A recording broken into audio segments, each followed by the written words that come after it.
Thanks for joining us this afternoon. I'm Christy Larson. New information for you at noon on a high-speed chase that happened in Grand Forks earlier this morning. The driver in that chase, 23-year-old Mary Walls, is facing numerous charges, including DUI and reckless endangerment. The passenger, 28-year-old Craig Parkhurst, is facing fleeing charges.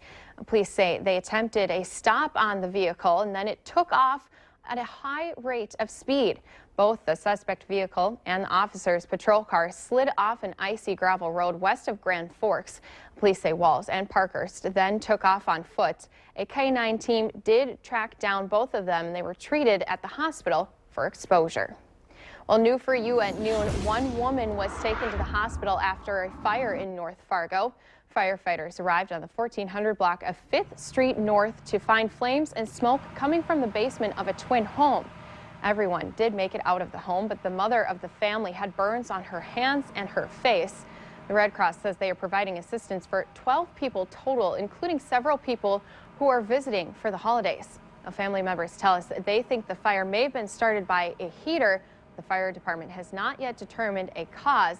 They said there is about $70,000 in estimated damages. And while the crews had to fight the fire, they didn't have to fight the cold, but will that last through the rest of this week? We'll check in with Mr. Robert Hahn. Yeah, it's certainly a chilly one out there with temperatures in the teens and 20s, cloudy skies, just like we saw the entire weekend. And it looks like those cloudy skies are going to continue as we head through the next several days. Right now, again, a mixture of teens and 20s, 12 in Devils Lake, 14 in Langdon and Valley City, 22 here in Fargo, 23 Roseau, Detroit Lakes, Bemidji, and in Wahpeton. Not a whole lot of wind out there, but just enough to create some cold wind chills. Below zero in Devils Lake and Langdon, 3 above in Valley City, 16 above here in Fargo, also 16 in Detroit Lakes and in Baudette. Now, we have had clouds, and again, those are going to continue as we head through not only today, but right on through the next several days. Underneath those clouds, not showing a whole lot, but we have seen a few flurries here in the Fargo-Moorhead area as well as elsewhere across the region. Parts of the area tomorrow could see some heavy snow. In fact, parts of the area under a winter storm watch, and we'll detail who has the best chance for that coming up here in just a little bit. Going to show you the first 2 days of that 7-day planner today. Not a whole lot warmer than what we're seeing right now. Tomorrow, it will be warmer, but it will also be windy. And again, we do have that chance for some snow. Some of it could be locally heavy in parts of the area. We'll detail who has the best chance in just a few minutes. All right. Thank you, Robert. A North Dakota snowmobiler was killed in an avalanche in southern Montana. Officials say 33-year-old Bismarck man became trapped under 6 feet of snow on the southeast side of Sheep Mountain in Gallatin National Forest. That's just outside of Cook City in Montana. 3 snowmobilers were caught in the avalanche. 2 deployed their airbag rescue system and escaped relatively unharmed. The man who died was also equipped with an inflatable airbag, but officials say he was unable to deploy it.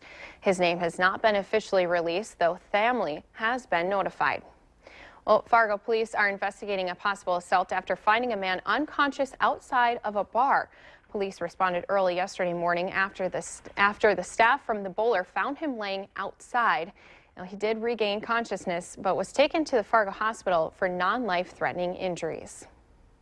A Gambian student at MSU Moorhead is seeking asylum after her education was ripped away by her own family.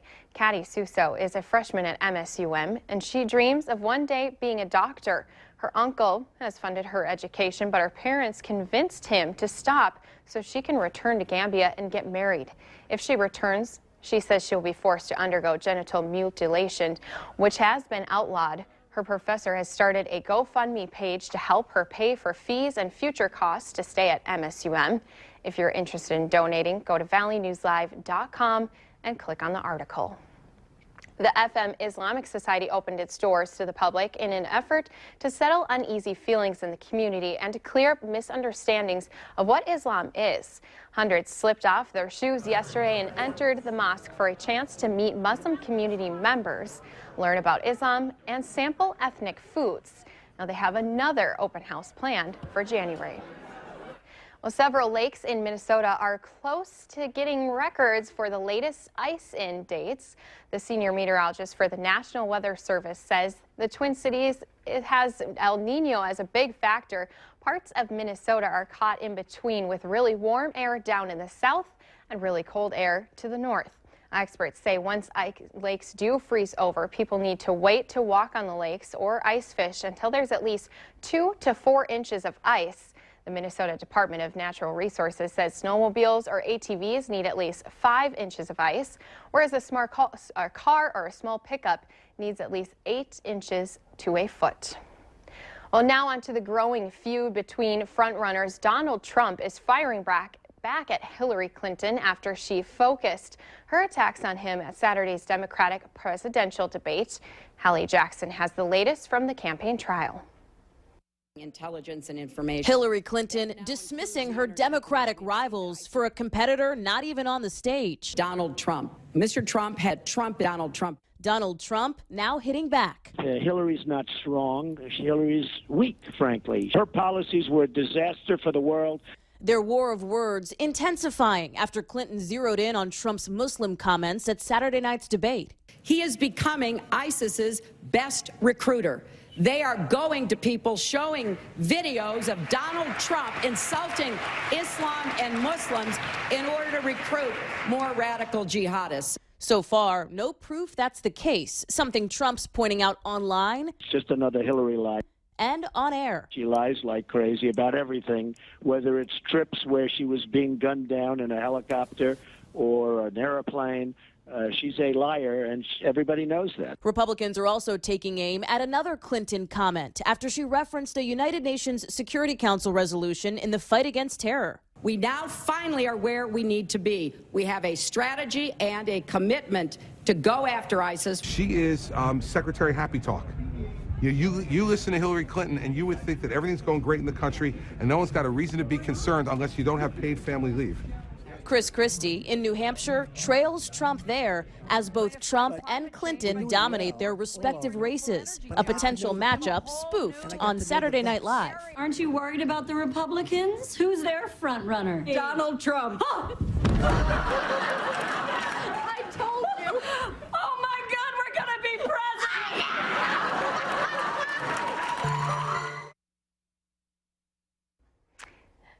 Now, Fox Business Network will be moderating and airing the next Republican presidential debate on January 14th in South Carolina.